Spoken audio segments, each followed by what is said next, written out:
ಎಲ್ಲಾ ಹಾನಿಯಿಂದ ಕೂದಲನ್ನು ರಕ್ಷಿಸುತ್ತೆ. ಬರೀ Amrut noni reach root premium hair oil. ಬಹುನಿರೀಕ್ಷಿತ 2023-24ನೇ ಸಾಲಿನ ಎಸ್ಎಸ್ಎಲ್ಸಿ ಪರೀಕ್ಷೆಯ ಫಲಿತಾಂಶ ಪ್ರಕಟವಾಗಿದೆ. ರಾಜ್ಯಾದ್ಯಂತ 8,69,968 ವಿದ್ಯಾರ್ಥಿಗಳು ಪರೀಕ್ಷೆಯನ್ನು ಬರೆದಿದ್ರು. ಇವತ್ತು ಕರ್ನಾಟಕ ಶಾಲಾ ಪರೀಕ್ಷೆ ಮತ್ತು ಮೌಲ್ಯ ನಿರ್ಣಯ ಮಂಡಳಿ ಸುದ್ದಿಗೋಷ್ಠಿಯನ್ನು ನಡೆಸಿ ಫಲಿತಾಂಶವನ್ನ ಘೋಷಣೆ ಮಾಡಿದೆ.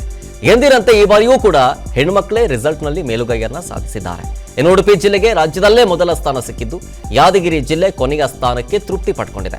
ಒಟ್ಟಾರೆ ಈ ಬಾರಿ ಎಸ್ಎಸ್ಎಲ್ಸಿಯಲ್ಲಿ 73.40% ರಿಸಲ್ಟ್ ಹೊರಬಂದಿದ್ದು, ಇನ್ನು ಜೂನ್ 7ರಿಂದ 14ರವರೆಗೆ ಎಸ್ಎಸ್ಎಲ್ಸಿ ಪರೀಕ್ಷೆ 2 ನಡೆಯಲಿದ್ದು, ಫಲಿತಾಂಶ ತೃಪ್ತಿ ತರದೇ ಇದ್ರೆ ಪರೀಕ್ಷೆ 2ರಲ್ಲಿ ಬರೆಯಬಹುದಾಗಿದೆ. ಲಿಂಗವಾರು ಒಟ್ಟಾರೆ ಫಲಿತಾಂಶ.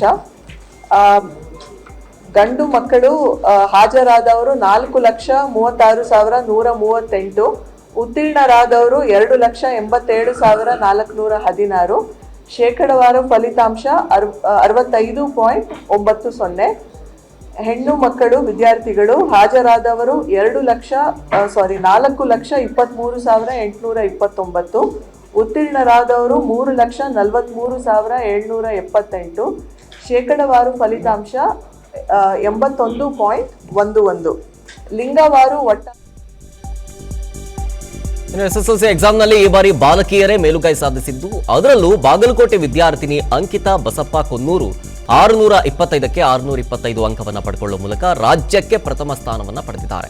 625ಕ್ಕೆ 624 ಅಂಕ ಪಡೆದ ಮೇಧಾ ಪಿ ಶೆಟ್ಟಿಗೆ ಎಸ್ಎಸ್ಎಲ್ಸಿಯಲ್ಲಿ ದ್ವಿತೀಯ ಸ್ಥಾನವನ್ನ ಪಡ್ಕೊಂಡಿದ್ದಾರೆ. ಹರ್ಷಿತಾ ಡಿಎಂ ಮಧುಗಿರಿ, ಚಿನ್ಮಯ್ ಜಿಕೆ ದಕ್ಷಿಣ ಕನ್ನಡ, ಸಿದ್ಧಾಂತ ಚಿಕ್ಕೋಡಿ, ದರ್ಶನ್ ಶಿರಸಿ, ಚಿನ್ಮಯ್ ಶಿರಸಿ ಸೇರಿದಂತೆ ಒಟ್ಟು 7 ವಿದ್ಯಾರ್ಥಿಗಳು ದ್ವಿತೀಯ ಸ್ಥಾನವನ್ನು ಪಡೆದಿದ್ದು, 14 ವಿದ್ಯಾರ್ಥಿಗಳಿಗೆ ತೃತೀಯ ಸ್ಥಾನ ತೃಪ್ತಿಪಟ್ಟಿದ್ದಾರೆ.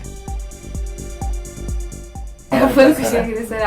ನಮಗಿಂತ ನಮ್ಮ ಟೀಚರ್ಸ್ಗೆ ಪೇರೆಂಟ್ಸ್ಗೆ ಫುಲ್ ಖುಷಿಯಾಗಿದೆ. ಮುಂದೆ ನಮ್ಮ ಕನಸು PU ಸೈನ್ಸ್ ಮಾಡ್ಕೊಂಡು ಆ ನಂತರ IAS ಆಫೀಸರ್ ಆಗ್ಬೇಕು. ಪ್ರಿಪ್ರೇಷನ್ಸ್ನ ಮೊದಲಿಂದನೂ ಕೂತ್ಕೊಂಡು ಓದ್ಕೊಂಡು ಬಂದಿದ್ದು, ನಮ್ಮ ಟೀಚರ್ಸ್ ಸಪೋರ್ಟ್, ಅವ್ರು ಕೊಟ್ಟಿರೋ ನೋಟ್ಸ್ಗಳು, ಅವ್ರು ಕೊಟ್ಟಿರೋ ಎಕ್ಸಾಮ್ಗಳು ತುಂಬ ಹೆಲ್ಪ್ ಮಾಡಿದೆ. ನಮ್ಮ ಪೇರೆಂಟ್ಸ್ ಸಪೋರ್ಟು ಕೂಡ ತುಂಬ ಇತ್ತು. ಟೀಚರ್ ಸಪೋರ್ಟ್ ಇಷ್ಟು ಇಲ್ಲದೆ, ಅವರಿಷ್ಟು ಎಲ್ಲ ಎಕ್ಸಾಮ್ ಕೊಡದೆ ನಮಗೆ ತಯಾರಿ ಮಾಡಿಲ್ಲದೆ ಇದ್ದರೆ ನನಗೆ ತುಂಬ ಕಷ್ಟ ಆಗ್ತಾಯಿತ್ತು. ಸೊ ಎಲ್ಲರ ಆಶೀರ್ವಾದದಿಂದ ಹಾಗೂ ಅವರ ಪರಿಶ್ರಮದಿಂದ ನಾನು ಇದನ್ನು ಅಚೀವ್ ಮಾಡೋಕ್ಕೆ ಸಾಧ್ಯ ಆಗಿದೆ. ಈ ಬಾರಿಯ ಎಸ್ಎಸ್ಎಲ್ಸಿ ಪರೀಕ್ಷೆಯಲ್ಲಿ ಗ್ರಾಮೀಣ ಪ್ರದೇಶದ ವಿದ್ಯಾರ್ಥಿಗಳೇ ಮೇಲುಗೈಯನ್ನ ಸಾಧಿಸಿದ್ದಾರೆ. ಗ್ರಾಮೀಣ ಪ್ರದೇಶದಲ್ಲಿ 74.17% ವಿದ್ಯಾರ್ಥಿಗಳು ಉತ್ತೀರ್ಣರಾಗಿದ್ದಾರೆ. ನಗರ ಪ್ರದೇಶದಲ್ಲಿ 72.83% ವಿದ್ಯಾರ್ಥಿಗಳು ಪಾಸಾಗಿದ್ದಾರೆ. ಇನ್ನು ಉಡುಪಿಯಲ್ಲಿ 94%, ದಕ್ಷಿಣ ಕನ್ನಡದಲ್ಲಿ 92%, ಶಿವಮೊಗ್ಗದಲ್ಲಿ 88%, ಕೊಡಗು 88%, ಉತ್ತರ ಕನ್ನಡ 86%, ಬೆಂಗಳೂರು ಗ್ರಾಮಾಂತರ 83% ಸೇರಿದಂತೆ ಹಲವು ಜಿಲ್ಲೆಗಳಲ್ಲಿ ಫಲಿತಾಂಶ ಕಂಡುಬಂದಿದೆ. ಇನ್ನು ಯಾದಗಿರಿಯಲ್ಲಿ 50.59% ಪಡೆಯುವ ಮೂಲಕ ಕೊನೆಯ ಸ್ಥಾನವನ್ನ ಪಡ್ಕೊಂಡಿದೆ. ನಾನು ಈ ಸಾಲಿನ SSLC ವಾರ್ಷಿಕ ಪರೀಕ್ಷೆಯಲ್ಲಿ 625ಕ್ಕೆ 623 ಅಂಕ ಪಡೆದಿದ್ದಕ್ಕೆ ಈಗ ತುಂಬ ಖುಷಿ ಆಗ್ತಿದೆ. ಈ ಅಂಕ ಪಡೆಯುವಲ್ಲಿ ನನ್ನ ಪೋಷಕರು, ಟೀಚರ್ಸ್ ಎಲ್ಲ ತುಂಬ ಸಪೋರ್ಟ್ ಮಾಡಿದ್ದಾರೆ. ಸ್ಕೂಲಲ್ಲಿ ಕೂಡ ತುಂಬ ಸಪೋರ್ಟ್ ಕೊಟ್ಟಿರ್ತಾರೆ. ನಾನು 10th 621 ತೆಗೆದಿದ್ದೀನಿ 625ಗೆ. ನಂಗೆ ತುಂಬಾ ಖುಷಿ ಆಗ್ತಿದೆ. ನಾನು ಫುಲ್ ಏಮ್ ಮಾಡಿದ್ದು 625ಗೆ. ಆ್ಯಕ್ಚುಲಾಗಿ ಡೇ ಆ್ಯಂಡ್ ನೈಟ್ ಇದಕ್ಕೋಸ್ಕರ ತುಂಬ ವರ್ಕ್ ಮಾಡಿದ್ದೀನಿ. ನಮ್ಮ ಸ್ಕೂಲವ್ರು ನಮಗೆ ಯಾವಾಗಲೂ ಎನ್ಕರೇಜ್ ಮಾಡ್ತಿದ್ರು. ನಾನು ಈ ಸಾಲಿನ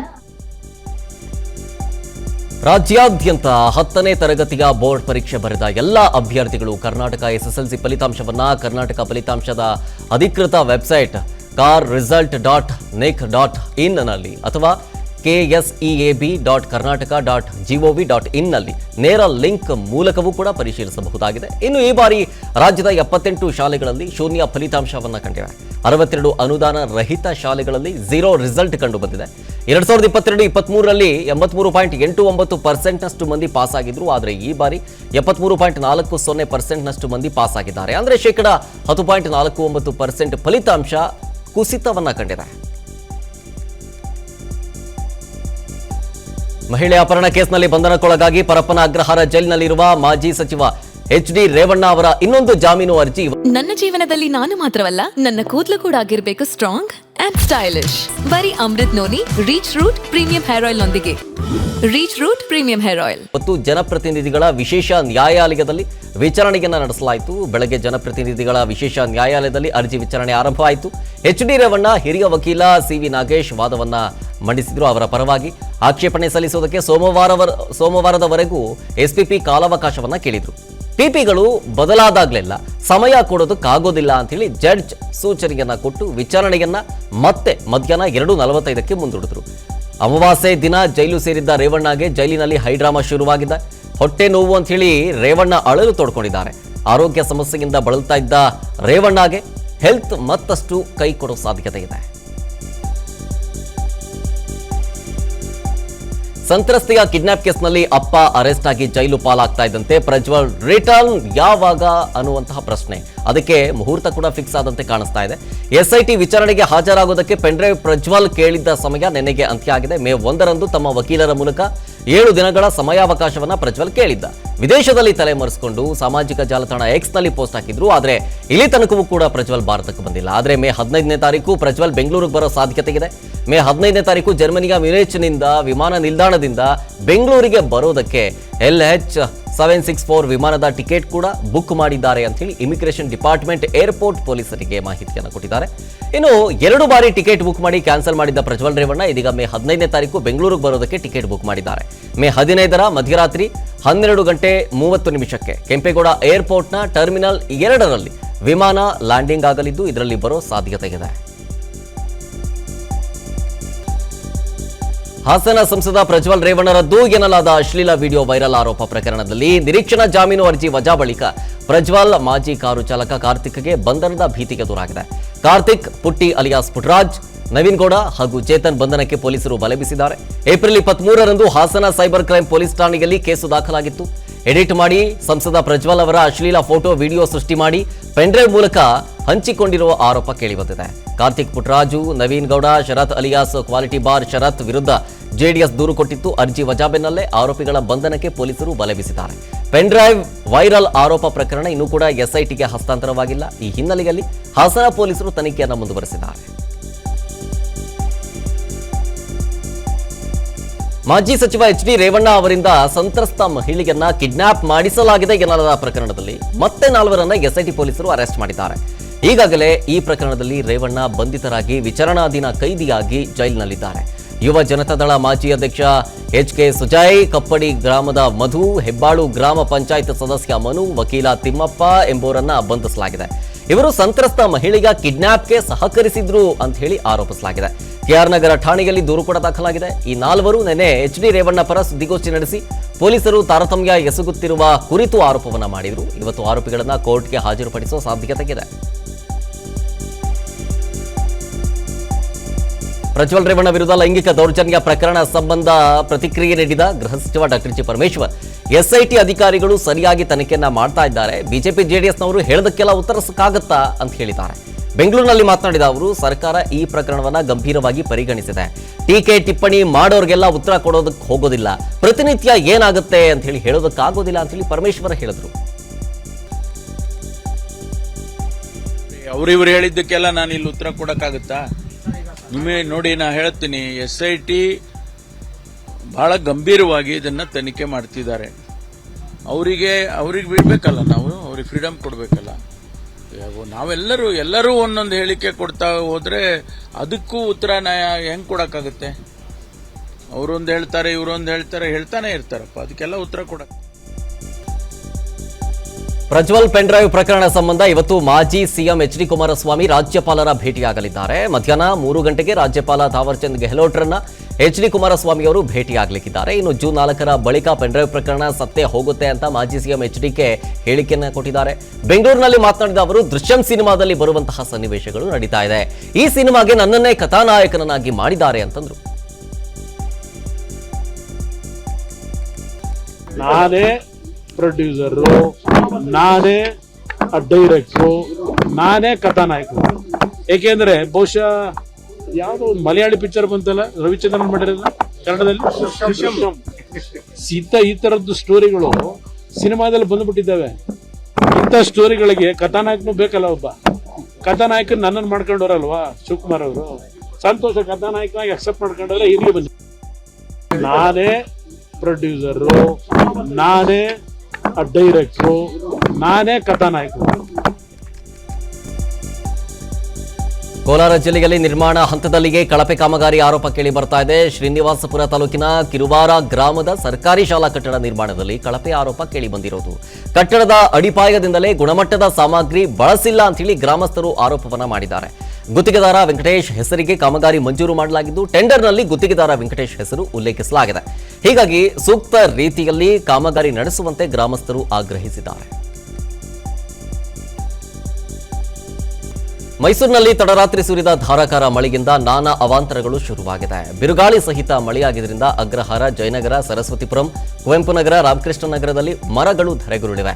ಹಲವು ವಾಹನಗಳ ಮೇಲೆ ರಂಬೆ ಕೊಂಬೆಗಳು ಬಿದ್ದ ಪರಿಣಾಮ ವಾಹನಗಳು ಜಖಂ ಆಗಿವೆ. ನಿನ್ನೆ ಸುಮಾರು 1 ಗಂಟೆಗೂ ಹೆಚ್ಚು ಕಾಲ ಸುರಿದ ಮಳೆಗೆ ನಾನಾ ರೀತಿಯಾದಂತಹ ಅವಾಂತರಗಳು ಸೃಷ್ಟಿಯಾಗಿದ್ದು ಸಾರ್ವಜನಿಕರು ಪರದಾಡುವಂತಾಗಿತ್ತು. ಬೆಂಗಳೂರಿನಲ್ಲಿ ನಿನ್ನೆ ಸುರಿದ ಭಾರೀ ಮಳೆಗೆ ನಾನಾ ರೀತಿಯಾದಂತಹ ಅವಾಂತರಗಳು ಸೃಷ್ಟಿಯಾಗಿವೆ. ನಗರದ ಪಾಟರಿ ಟೌನ್ ಬಳಿಯಲ್ಲಿ ನಡೀತಾ ಇರುವಂತಹ ಮೆಟ್ರೋ ಕಾಮಗಾರಿ ಜಾಗದಲ್ಲಿ 12 ಅಡಿ ಉದ್ದ 6 ಅಡಿ ಅಗಲ ಕುಸಿದಿದೆ. ಸುರಂಗ ಮಾರ್ಗದಲ್ಲಿ ನಡೆಯುತ್ತಿದ್ದ ಮೆಟ್ರೋ ಕಾಮಗಾರಿ ಜಾಗದಲ್ಲಿ ಭೂಕುಸಿತ ಉಂಟಾಗಿದ್ದು ನಿರ್ಮಾಣ ಹಂತದ ಮೆಟ್ರೋ ಸುರಂಗ ನಿಲ್ದಾಣದ ಮೇಲ್ಭಾಗದ ರಸ್ತೆಯ ಮಣ್ಣು ಕುಸಿದು ದೊಡ್ಡ ಕಂದಕವೇ ಉಂಟಾಗಿತ್ತು. ಈ ಕೆಲ ಹೊತ್ತು ಆತಂಕವೇ ನಿರ್ಮಾಣ ಆಗಿತ್ತು. ಈ ದುರಂತ ಸಂಭವಿಸಿದ ಕೆಲ ಹೊತ್ತಿನಲ್ಲೇ ಪುಲಕೇಶಿ ಸಂಚಾರ ಪೊಲೀಸರು ಸಂಚಾರ ಸಲಹೆ ನೀಡಿದ್ದಾರೆ. ಆದಾಗ್ಯೂ ಕೂಡ ವಾಹನ ಸಂಚಾರಕ್ಕೆ ಅಡ್ಡಿ ಉಂಟಾಗಿ ಪ್ರಯಾಣಿಕರು ಪರದಾಡುವಂತಾಗಿತ್ತು. ಯಾದಗಿರಿಯಲ್ಲಿ ತಡರಾತ್ರಿ ಸುರಿದ ಭಾರೀ ಮಳೆಯಿಂದಾಗಿ ನಾನಾ ರೀತಿಯ ಅವಾಂತರಗಳು ಶುರುವಾಗಿದೆ. ಜಿಲ್ಲೆಯಲ್ಲಿ ಬಿರುಗಾಳಿ ಸಹಿತ ಭಾರೀ ಮಳೆಗೆ ವಡಗೇರ ತಾಲೂಕಿನ ಗುರುಸಣಗಿ, ನಾಯ್ಕಲ್ ಗ್ರಾಮದಲ್ಲಿ ಮರಗಳು ಧರೆಗುರುಳಿವೆ. ರಾಜ್ಯ ಹೆದ್ದಾರಿಯಲ್ಲಿ ಮರಗಳು ಬಿದ್ದ ಪರಿಣಾಮ ವಾಹನ ಸವಾರರು ಪರದಾಡಿದರು.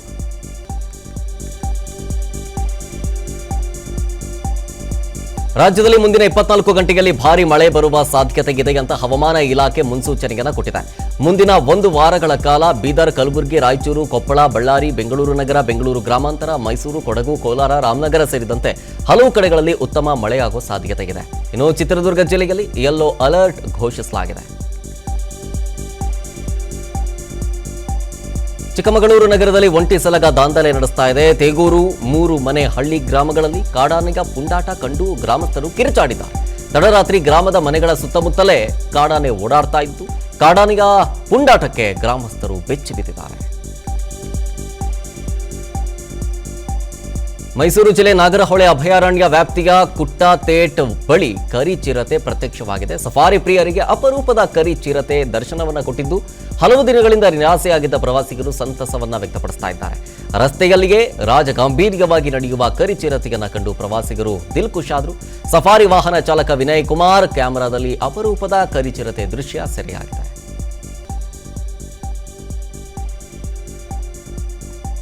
ಕೋಟೆನಾಡು ಚಿತ್ರದುರ್ಗದಲ್ಲಿ ಭೀಕರ ಬರಗಾಲದ ನಡುವೆಯೂ ಬೋರ್ವೆಲ್ ಕೊರೆಯುವ ವೇಳೆ 5 ಇಂಚು ನೀರು ಸಿಕ್ಕಿದೆ.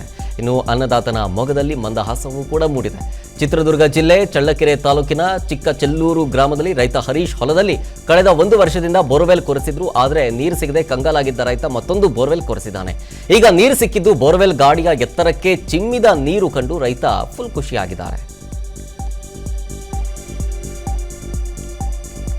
ಅಬಕಾರಿ ನೀತಿ ಹಗರಣದಲ್ಲಿ ನ್ಯಾಯಾಂಗ ಬಂಧನಕ್ಕೆ ಒಳಗಾಗಿರುವ ದೆಹಲಿ ಮುಖ್ಯಮಂತ್ರಿ ಅರವಿಂದ್ ಕೇಜ್ರಿವಾಲ್ ಅವರ ಜಾಮೀನು ಅರ್ಜಿ ವಿಚಾರಣೆ ನಾಳೆ ಸುಪ್ರೀಂ ಕೋರ್ಟ್ನಲ್ಲಿ ನಡೆಯಲಿದೆ. ಮಧ್ಯಂತರ ಜಾಮೀನು ಕೋರಿ ಸುಪ್ರೀಂ ಕೋರ್ಟ್ಗೆ ಅರ್ಜಿ ಸಲ್ಲಿಸಿದ್ರು. ಅರ್ಜಿ ವಿಚಾರಣೆ ನಡೆಸಿದ ನ್ಯಾಯಮೂರ್ತಿ ಸಂಜೀವ್ ಖನ್ನಾ ಅವರ ಪೀಠ ಮೇ 10ಕ್ಕೆ ಆದೇಶ ಕಾಯ್ದಿರಿಸಿತ್ತು. ನಾಳೆ ಜಾಮೀನು ಅರ್ಜಿ ಬಗ್ಗೆ ಸುಪ್ರೀಂ ಕೋರ್ಟ್ ಆದೇಶ ಹೊರಡಿಸಲಿದ್ದು ಕೇಜ್ರಿವಾಲ್ಗೆ ಜೈಲಾ ಬೇಲಾ ಎಂಬುದು ನಿರ್ಧಾರವಾಗಲಿದೆ. ದಿನ ಬೆಳಗಾದ್ರೆ ಅಂಬಾನಿ, ಅದಾನಿ ಬಗ್ಗೆ ಮಾತನಾಡ್ತಾ ಇದ್ದ ರಾಹುಲ್ ಗಾಂಧಿ ಲೋಕಸಭೆ ಚುನಾವಣೆ ವೇಳೆ ಸೈಲೆಂಟ್ ಆಗಿದ್ದಾರೆ. ಇದ್ದಕ್ಕಿದ್ದಂತೆ ಮೌನ ವಹಿಸಿದ ರಾಹುಲ್ ಗಾಂಧಿ ಎಷ್ಟು ಹಣ ಪಡೆದಿದ್ದೀರಿ ಅಂತೇಳಿ ಪ್ರಧಾನಿ ನರೇಂದ್ರ ಮೋದಿ ಅವರು ಪ್ರಶ್ನೆ ಮಾಡಿದ್ರು. ಇನ್ನು ಮೋದಿ ಹೇಳಿಕೆಗೆ ಈ ಒಂದು ವಿಡಿಯೋ ಸಂದೇಶದ ಮೂಲಕ ಕೌಂಟರ್ ಕೊಟ್ಟಿರುವಂತಹ ರಾಹುಲ್ ಗಾಂಧಿ, ಅದಾನಿ, ಅಂಬಾನಿ ಅವರು ಟೆಂಪೋಗಳಲ್ಲಿ ಹಣ ನೀಡ್ತಾ ಇದ್ದಾರೆ ಅನ್ನೋದು ನಿಮಗೆ ಗೊತ್ತಿದೆ. ಅದು ನಿಮ್ಮ ವೈಯಕ್ತಿಕ ಅನುಭವವೇ. ನಿಮಗೆ ಅನುಮಾನವಿದ್ರೆ ಆ ಕೈಗಾರಿಕೋದ್ಯಮಗಳ ಮನೆಗಳ ಮೇಲೆ ಇಡಿ ಮತ್ತು ಸಿಬಿಐ ತಂಡವನ್ನು ಕಳಿಸಿ, ಆದಷ್ಟು ಬೇಗ ವಿಚಾರಣೆ ಮಾಡಿ ಅಂತೇಳಿ ಹೇಳೋ ಮೂಲಕ ಮೋದಿಗೆ ತಿರುಗೇಟನ್ನ ಕೊಟ್ಟಿದ್ದಾರೆ. ಅನುಕ್ಷಣದ ಸುದ್ದಿಗಳಿಗಾಗಿ ವಿಸ್ತಾರ ನ್ಯೂಸ್ ಯೂಟ್ಯೂಬ್ ಚಾನೆಲ್ ಸಬ್ಸ್ಕ್ರೈಬ್ ಮಾಡಿ. ಹೊಸ ಸುದ್ದಿಗಳ ನೋಟಿಫಿಕೇಶನ್ಗಾಗಿ ಬೆಲ್ ಐಕಾನ್ ಕ್ಲಿಕ್ ಮಾಡಿ.